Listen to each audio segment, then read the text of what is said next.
నమస్కారం దుర్గా కుమార్ గారు. నమస్కారం సుధాకర్ గారు, మన వీక్షకులకు కూడా నమస్కారం. తాజాగా వివేక హత్య కేసులో మరొక కీలక పరిణామం చోటు చేసుకుందని చెప్పొచ్చు. తాజాగా కొద్దిసేపటి క్రితం ఎవరైతే వివేక కూతురు సునీత ఉందో ఒక ప్రెస్ మీట్ పెట్టి కాల్ డీటెయిల్స్తో సహా ఏ సమయానికి ఎవరు ఎక్కడున్నారు, ఎవరెవరికి మధ్య ఫోన్ సంభాషణ నడిచిందనే వాస్తవాలను అయితే బయట పెట్టడం జరిగింది. సో ఎప్పటి వరకు అసలు నాకు సంబంధం లేదు, వాళ్ళెవరో నాకు తెలియదన్న అవినాష్ రెడ్డి అడ్డంగా దొరికిపోయినట్టయింది. సో ఎలాంటి పరిస్థితులు ఉంటాయంటారు? ఎన్నికల దగ్గర ఉన్నాయి కాబట్టి ఎలాంటి ప్రభావం చూపుతుందంటారు ఈ అంశం? అవినాష్ రెడ్డి గారు ఈ కేసులో ఉన్నప్పటికీ కూడా ఆయన ఎప్పటికప్పుడు నాకు సునీల్ యాదవ్ ఎవరో తెలియదు, ఎర్రగంగిరెడ్డి ఎవరో తెలియదు, లేకపోతే ఉదయ్ శంకర్ రెడ్డి ఎవరో తెలియదు, శివశంకర్ రెడ్డి తెలియదు, ఈ ముద్దాయిలు ఎవరో తెలియదని చెబుతున్నాడు. దీనికి తోడుగా ఈయన జగన్మోహన్ రెడ్డి గారి సొంత మేనమామ రవీంద్రనాథ్ రెడ్డి మొన్న ఈ మధ్య కమలాపూర్లో ఒక ఎన్నికల సభలో పక్కన ఈయన్ని కూర్చోబెట్టుకుని అవినాష్ రెడ్డి గారి పక్కనే కూర్చుంటే అసలు ఎర్రగంగిరెడ్డి గారు వైఎస్ వివేకానంద రెడ్డి గారికి అత్యంత సన్నిహితుడు, ఒక మంచంలో ఒక కంచంలో తిని పడుకునే మనుషులు. అప్పుడు వీళ్ళిద్దరూ ఆయన చంపుతున్నప్పుడు కూడా ఈయన ఏదో చతుర్లు ఆడుకుంటున్నారు ఇద్దరు అనుకున్నాడు తప్ప ఆయనకు అసలు ఏం తెలియదు, అమాయకంగా నిలుచుకుని చూస్తున్నాడు. తర్వాత ఆధారాలు కూడా చెరిపేస్తున్నప్పుడు కూడా ఈ అవినాష్ రెడ్డికి ఏం తెలియలేదు, ఆయన ఏదో జరుగుతుంది అనుకుంటున్నాడు, అలా ఆశ్చర్యపోయి విస్మయంతో చూస్తున్నాడు. మళ్ళీ అదే టైంలో బయట వాళ్ళకి ఫోన్లు చేసి చెబుతున్నాడు ఏది బాబా చిన్నాన్న చంపేశారని, ఆ కార్యక్రమంలో ఉన్నాడని చెబుతున్నాడు.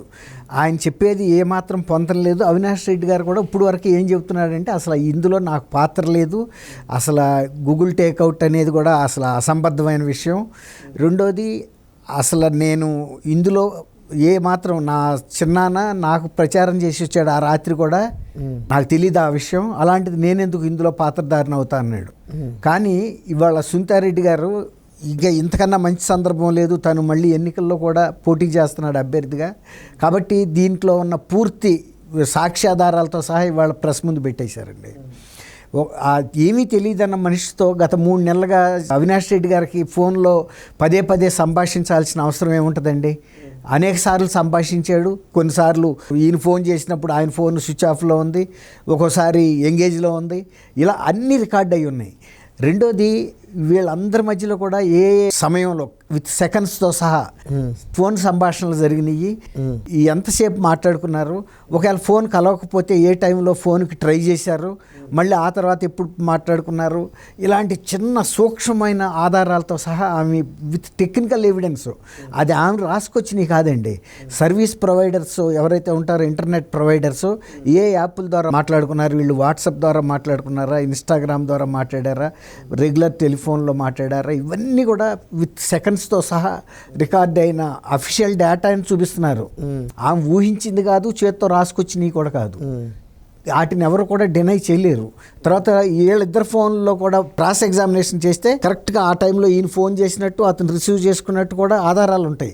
తర్వాత ఈమె చూపించిన ఆధారాలు ఏమైతే ఉన్నాయో, ఎన్ని నిమిషాలు ఎన్ని సెకండ్లు మాట్లాడుకున్నారో కూడా ఏ టైంలో అవి కూడా వాళ్ళ దాంట్లో కూడా ఉంటాయి. కాబట్టి వాళ్ళు కూడా ప్రూవ్ చేయొచ్చు, వాళ్ళ డేటా తెప్పించుకుని ఇది మా డేటా, ఇప్పుడు సునీత గారిది మా డేటా కలవట్లేదని చెప్పొచ్చు కదా. అవును, కానీ ఆ సమస్య రాదు, ఎందుకంటే ఎవరు వెళ్ళినా కూడా అదే డేటా బయటకు వస్తుంది. ఇంటర్నెట్ ప్రొవైడర్ ఇచ్చే డేటా ఎగ్జాక్ట్గా ఉంటాయి, ఇక అందులో ఎవరు డినై చేయడానికి లేదు. గూగుల్ టేక్అవుట్ ద్వారా కూడా ఆమె తీసుకుని ఏ టైంలో ఎవరు ఫోన్ చేసుకున్నారు, పర్టికులర్గా ఆ 2 రోజులు మర్డర్ ముందు కానీ మర్డర్ తర్వాత కానీ మర్డర్ జరిగినప్పుడు కానీ ఎలా ఫోన్లు చేసుకున్నారు, ఎవరెవరు ఏ ప్రదేశాల్లో ఉన్నారో కూడా స్పష్టమైన ఆధారాలు. ఇప్పుడు సపోజ్ సునీల్ యాదవ్ అన్నాడు, సునీల్ యాదవ్ ఫలానా టైంలో మర్డర్ అయింది, ఫలానా టైంలో అవినాష్ రెడ్డి ఇంట్లో ఉన్నట్టు ఆ లొకేషన్ చూపిస్తుంది ఫోన్లో, అవినాష్ రెడ్డి హౌస్ అని. అలా ప్రతిదీ కూడా ఫుల్ ఎవిడెన్స్ పెట్టిన తర్వాత ఇంకా కాదంటానికి ఎవరికి వీలు లేదండి. ఇవి ఖచ్చితమైన ఆధారాలు. ఇవాళ ఆయన ఎన్నికల ప్రచారంలో కూడా ఈ మాట వాడబట్టి ఇవాళ బయటకు తీసుకొచ్చింది ఇవి. ఏది వాళ్ళెవరో నాకు తెలియదు, అసలు నేను వాళ్ళు ఎరగను, సునీల్ యాదవ్ని ఎరగని మనిషికి, పరిచయం లేని మనిషికి ఫోన్లో అయితే పదే పదే వెళ్ళవు కదండి. ఏదైనా ఒక రాంగ్ కాల్ వెళ్తే ఒకసారి వెళ్తుంది, అది వెంటనే పెట్టేస్తాం 2 సెకండ్స్లో రాంగ్ అనగానే. ఇన్నిసార్లు రకరకాల టైముల్లో రకరకాల డ్యూరేషన్లో మాట్లాడారు ఫోన్. అది కూడా 3 నెలల ముందు నుంచి. తర్వాత మర్డర్ రోజు పదే ఫోన్ కాల్స్ వెళ్ళినాయి. మర్డర్ జరిగిన తర్వాత పదే ఫోన్ కాల్స్ సంభాషణలు జరిగినాయి. వాళ్ళు ఏమనుకున్నారంటే ఈ సంభాషణలు అసలు రికార్డ్ అవ్వవు, ఎవిడెన్స్ దొరకదనుకున్నారు. వాళ్ళు ఫిజికల్ ఎవిడెన్సెస్ అన్నీ తుడిచేశారండి. ఎక్కడ మనం ఎవిడెన్స్ సాక్ష్యాలు మిగల్చలేదు కాబట్టి దీన్ని ఎవరూ కూడా పట్టుకోలేరు ఈ కేసుని అనే ఒక ధైర్యం మీద ఉన్నారు. కానీ ఇవాళ వచ్చిన ఈ సాంకేతిక పరిజ్ఞానం వచ్చిన తర్వాత ఎవరు ఎక్కడ ఉంది కూడా మన టెలిఫోన్సే మన పట్టిస్తాయి. మనం ఇవాళ పొద్దున్న ఇంటి నుంచి బయలుదేరి మళ్ళీ ఇంటికి వెళ్ళే లోపల మనం ఏ ప్రదేశాల్లో వెళ్ళాము, ఎక్కడ ఆగాము, ఎక్కడ ఎంతసేపు ఉన్నామని మన ఫోనే చెబుతుంది. అట్లాంటిది ఇట్లాంటి ఇంత పెద్ద ఇన్సిడెంట్ జరిగినప్పుడు ఆ సిబిఐ కానీ లేకపోతే సిట్ కానీ వాళ్ళు ఎవిడెన్స్ తెచ్చుకోవటం ఎంతసేపు అండి ఇవాళ ఉన్న దీంతో. కాబట్టి ఆయన చెప్పినవన్నీ కూడా మళ్ళీ అబద్ధాలని కూడా తేలిపోయింది. ఇవాళ సునీతారెడ్డి గారు చెప్పే దేన్ని కూడా ఇవాళ అవినాష్ రెడ్డి గారు డినై చేయలేని పరిస్థితి. కాబట్టి నోటితో చెప్పటం వేరు, సాంకేతిక పరంగా మనం కరెక్ట్గా ఏ టైంలో ఎక్కడున్నామని అంత నిమిషాలు సెకండ్లతో చూపిస్తున్నప్పుడు ఏ ముద్దాయి కానీ ఏ వ్యక్తి కూడా ఇవాళ దాన్ని నిరాకరించలేడు, తోసిపుచ్చలేడు కూడా. ఆమె అంత డేటాని పవర్ పాయింట్ ప్రజెంటేషన్ ద్వారా విలేకరుల ముందు ప్రజెంట్ చేసింది. కొంతమంది ఏమైనా సందేహాలు అడిగినప్పుడు కూడా చెప్పినప్పుడు కూడా ఎవరికి ఏ సందేహం మిగల అక్కడ పూర్తిగా అసలు ఇక వీళ్ళు లేదు అని చెప్పలేని పరిస్థితికి వచ్చింది. భాస్కర్ రెడ్డి గారు ఎక్కడున్నాడండి? జైల్లో లేడా? ఇప్పుడు ఈయన బెయిల్ మీద లేడా?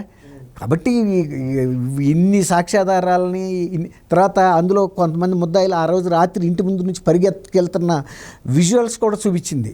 అవును, వివేకానంద రెడ్డి గారు ఇంటి ముందు పరిగెత్తుకెళ్తున్న అదే ఉమాశంకర్ రెడ్డి అనుకుంటా అతను. తర్వాత ఎర్రగంగిరెడ్డికి సంబంధించిన కొన్ని విజువల్స్ చూపించింది. అవన్నీ కూడా రికార్డ్ అయినాయండి ఎక్కడికక్కడ.